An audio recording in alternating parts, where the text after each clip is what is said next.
नमस्कार विद्यार्थी मित्रांनो, द युनिक अकॅडमी मध्ये आपलं स्वागत आहे.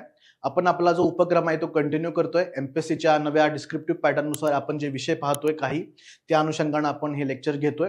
तर आजचा आपला जो विषय आहे तो म्हणजे हरित रोखे, ज्याला आपण ग्रीन बॉन्ड असं म्हणतो.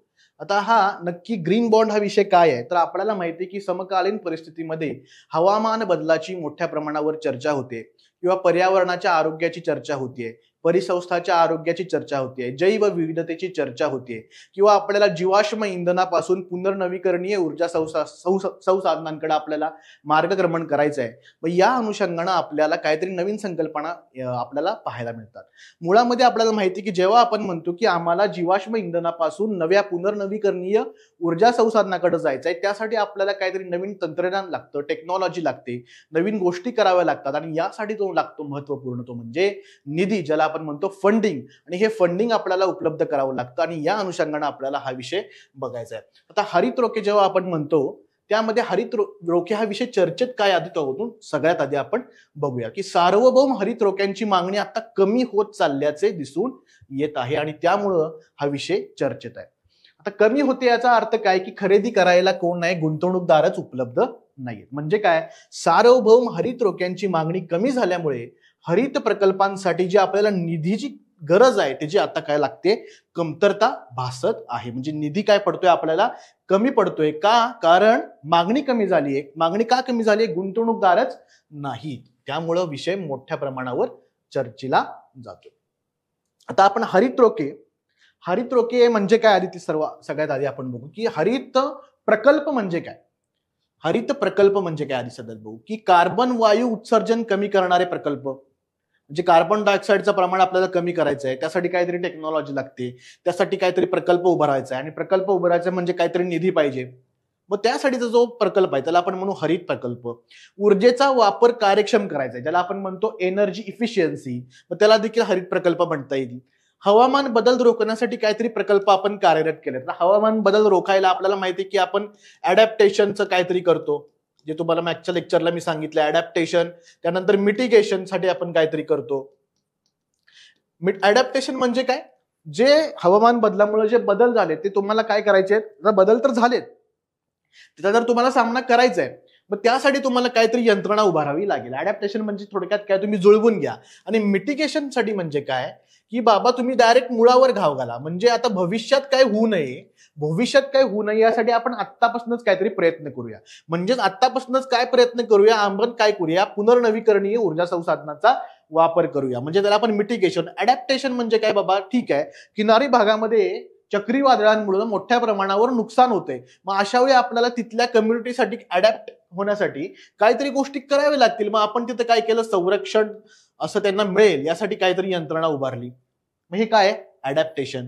किंवा किनारी भागातील लोकांना काय, आता मत्स्यमारी व्यवसायावर त्यांच्या परिणाम झाला, मग आपल्याला त्यांचं पुनर्वसन केलं पाहिजे, मग त्या कम्युनिटीला आपल्याला तिथं हलवलं पाहिजे. मग काय केलं आपण, हे अडॅप्टेशन केलं. हलवलं पाहिजे म्हणजे काय, त्यांना काहीतरी इतर मार्ग आपल्याला काय केला पाहिजे, उपजीविकेचा उपलब्ध करून दिला पाहिजे. मग त्यासाठी आपण जे काय करू त्यासाठी काही खर्च येईल, तो कशामध्ये येईल, अडॅप्टेशनच्या मध्ये येईल. म्हणजे हवामान बदल रोखण्यासाठी आपण जे काही प्रकल्प करू त्यासाठी जो लागणारा निधी आहे तो देखील यामध्ये समाविष्ट होतो. ओके, आता हे आपण काही प्रकल्प बघितले. आता थोडस इकडे या. आता हरित रोखे म्हणजे तुम्हाला कळालं, हरित रोखे म्हणजे काय की बाबा अशा काही 4 याद्या आहेत, त्यासाठी निधी लागतं आणि त्या निधी आपल्याला उभा करण्यासाठी आपल्याला काय करावं लागतील, रोखे बाजारामध्ये आणावे लागतील, हे कळालं. आता रोखे बाजारात आणताना जेव्हा त्या सार्वभौम सत्तेकडून आणले जातात, सार्वभौम सत्ता, तेव्हा त्याला आपण म्हणतो सार्वभौम हरित रोखे, सॉव्हरेन ग्रीन बॉन्ड्स. आता तुम्हाला हे लक्षात आलं पाहिजे की हे व्हॉट इज सार्वभौम म्हणजे काय, सॉव्हरेन म्हणजे काय. आता हे सॉव्हरेन म्हणजे कोणकोणते, उदाहरणार्थ केंद्र सरकारनं जाहीर केलं, उदाहरणार्थ राज्य सरकारनं जाहीर केलं, म्हणजे सत्तेकडनं जेव्हा ते जाहीर केले जातात तेव्हा त्याला आपण काय म्हणतो, सार्वभौम रोखे. आता तुम्हाला सार्वभौम हरित रोखे. आता दुसरी गोष्ट, आता तुम्हाला मगाशीच म्हटलं की यांची काहीतरी मागणी कमी होती. आता मागणी का कमी होतीये, कारण त्याच्यावरचा जो व्याज दर आहे तो व्याज दर काय, अत्यंत कमी आहे. व्याज दर कमी आहे त्याला आपण यील्ड असं देखील म्हणतो. आणि यील्ड कमी आहे म्हणजेच काय आहे, तर परतावा कमी आहे.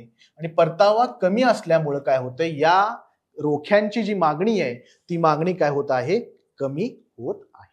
हा या ठिकाणचा इथं म्हटलं बघा, हरित रोख्यांवर मिळणाऱ्या परतावा हा इतर कर्ज रोख्यांपेक्षा काय असतो, कमी असतो. आणि म्हणून कारण हरित रोख्यांवरचे व्याजदर किंवा यील्ड कमी असतात. आता आपण ते बघितलेलं आहे. हा हरित रोखे म्हणजे काय तुम्हाला कळालं.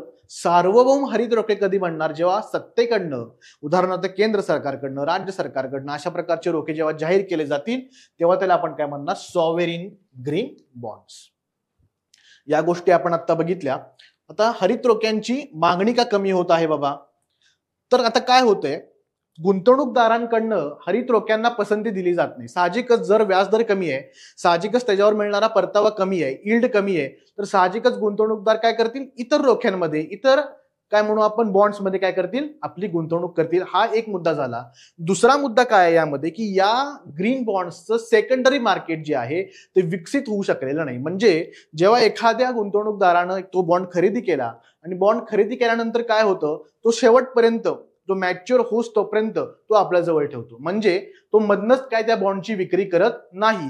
त्यामुळे जे सेकंडरी मार्केट आहे ते सेकंडरी मार्केट या ठिकाणी विकसित होऊ शकलेलं नाही. म्हणजेच प्रथम गुंतवणूकदाराकडून असे रोखे शेवटपर्यंत धारण केले जातात आणि म्हणून देखील ही मागणी जी आहे या बॉन्डची काय आहे, कमी आहे. या ठिकाणी महत्वपूर्ण गोष्ट आहे. मग आता आपल्याला काय करता येईल, हरित प्रकल्प आपल्याला तर राबवायचे आहेत. आपल्याला जीवाश्म इंधनापासून पुनर्नवीकरणीय ऊर्जा संसाधनाकडे जायचंय का, तर जायचंय. मग असे हरित प्रकल्प जर राबवायचे आहेत तर आपल्याला फंडिंग पाहिजे. आणि मग फंडिंगला जर आता कमतरता येत असेल तर आपल्याला काहीतरी वेगळी गोष्ट करावी लागेल. म्हणून या ठिकाणी काय सुचवलंय त्यांनी, काय सुचवलंय की बाबा हरित प्रकल्प आणि सामाजिक प्रकल्प या दोघांना एकत्र करून तुम्ही काय करा, एक वेगळं नाव त्या ठिकाणी द्या आणि त्या नावाला आपण काय म्हणू, शाश्वत प्रकल्प. आणि या शाश्वत रोखे म्हणून तुम्ही काय करा, शाश्वत रोखे म्हणून गुंतवणूकदारांना आकर्षित करायचा काय करा, प्रयत्न करा. असं एक या ठिकाणी काय ठिकाणी दिलेले आहे, सजेशन दिलेले आहे. दुसरं सजेशन की बहुपक्षीय विकास बँकांबरोबर भागीदारी केली जाऊ शकते. बहुपक्षीय विकास बँका म्हणजे काय, मल्टीलॅटरल जे बँक आहेत त्यांना या ठिकाणी आपल्या या उपक्रमामध्ये सहभागी केलं जाऊ शकतं. आता ह्याचा फायदा काय आहे, या बँकांद्वारे काय दिलं जाईल, एक प्रकारे क्रेडिट रेटिंग दिलं जाईल. रेटिंग म्हणजे बाबा हे बॉन्ड कसे आहेत, विश्वसनीय बॉन्ड आहेत, या बॉन्डमध्ये तुम्ही काय करा, गुंतवणूक करू शकता. अशा प्रकारचा विश्वास गुंतवणूकदारांमध्ये निर्माण करायला हे रेटिंग जे आहे ती महत्वपूर्ण भूमिका बजावते. मग बहुपक्षीय बँका जेव्हा पिक्चरमध्ये येतील तेव्हा काय होईल, थोड्या प्रमाणामध्ये गुंतवणूकदारांकडून या विषयीची मागणी जी आहे ती वाढायला मदत होईल, अशी या ठिकाणी अपेक्षा आहे. बघा, आपण हा टॉपिक बघितला, ग्रीन बॉन्ड कशा संदर्भात आहे, निधीची उपलब्धता करायची आहे. निधी उपलब्धता का करायची आहे, आपल्याला पुनर्नवीकरणीय ऊर्जा संसाधनाकडे मार्गक्रमण करायचं आहे. कुठून, जीवाश्म इंधनापासून करायचं आहे. मग हवामान बदलाला रोखण्यासाठी प्रकल्प राबवायचे आहेत, कार्बन वायू उत्सर्जन कमी करायला प्रकल्प राबवायचे आहेत, परिसंस्थांचं जतन करायला प्रकल्प राबवायचे आहेत, जैवविविधतेचं आपल्याला जतन करायचं आहे. या सगळ्यासाठी आपल्याला काहीतरी निधी लागतोय आणि निधीसाठी आपल्याला काय करायला लागतील, बॉन्ड जारी करावे लागतील. त्याला आपण म्हणलं ग्रीन बॉन्ड. हा विषय आपण आपल्या बुलेटिनमध्ये अधिक सविस्तरपणे कव्हर केलाय. अधिक माहितीसाठी तुम्ही बुलेटिन वाचू शकता. धन्यवाद.